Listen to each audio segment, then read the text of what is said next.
Bonjour et bienvenue dans les Rushs. Cette semaine dans vos salles. T'es sûr que ça fonctionne? Bah si je te le dis, ça va, je vous dérange pas. Bah pas plus que d'habitude.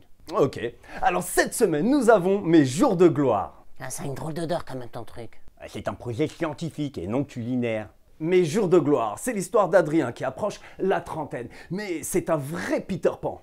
Attends, un Peter Pan? Mais ça veut dire quoi? Non, ça veut juste dire qu'il veut pas grandir. Oh, on peut arrêter sa croissance par sa propre volonté?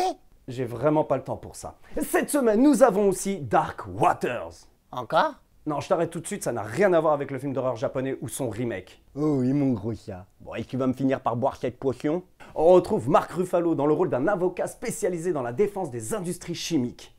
Ouah, mais ça a l'air trop pas intéressant ton truc. Et il découvre que la campagne de son enfance est polluée par une grosse industrie bien chimique. Et là, il a un accident lié aux produits chimiques et se transforme en Hulk. Mais non! Ah mais si, puisque c'est Mark Ruffalo.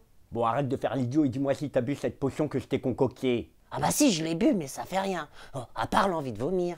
Oh, ça fera effet d'ici 15 secondes. Ok, Doc. Et il va se passer quoi dans 15 secondes? Patience. Ton heure a sonné. What the fuck? Quoi, tu me vois? Allô, oui, c'est si grave que ça, j'arrive. Il m'a dit que je serais invisible. Non, t'es juste exhibitionniste. Invisible Man, bande-annonce. En tant qu'exécuteur testamentaire d'Adrian, je suis tenu de vous lire une déclaration rédigée de sa main. Cecilia, je sais que notre relation a connu des moments difficiles, mais je pensais que tu essaierais de me parler au lieu de fuir. Ça va aller? Qu'est-ce qui lui est arrivé? Il s'est ouvert les veines. Selon ses dernières volontés, vous recevrez 5 millions de dollars. Mais il y a bien sûr une petite condition. Vous ne devez pas être déclaré mentalement inapte. C'est complètement absurde. Quoi? Adrien ne se serait jamais suicidé. Écoute, t'as retrouvé ta liberté, c'est ça qui compte. Le laisse pas te hanter. Y a quelqu'un?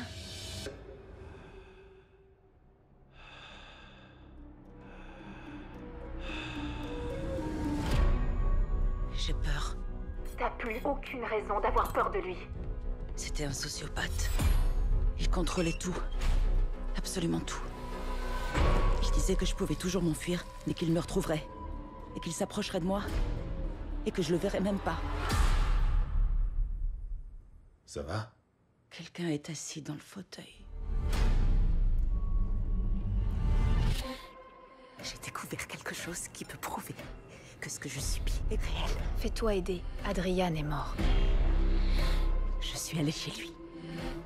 Il est pas mort. J'ai une urne remplie de cendres. Moi, ça me suffit. Il a découvert un moyen de se rendre invisible. La seule chose encore plus extraordinaire que de réussir à devenir invisible, ce serait d'avoir imaginé un moyen de vous torturer au-delà de la mort. Le vrai génie d'Adrian, c'était de manipuler les gens. T'approches pas! Hé! Je suis pas folle. Vous voulez dire que la personne qui veut vous tuer est dans cette pièce avec nous, mais qu'on ne peut pas la voir? Il nous écoute. T'es où? T'es où? Montre-toi! Montre-toi! Allez! Te voilà.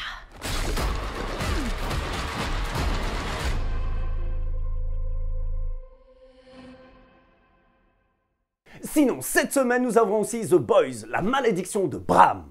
Ok, doucement les gars. Parfaitement résumé. Un petit coup de main serait pas de refus. Oui, c'est cela. C'était Dans les Rushs et je vous dis see you next time.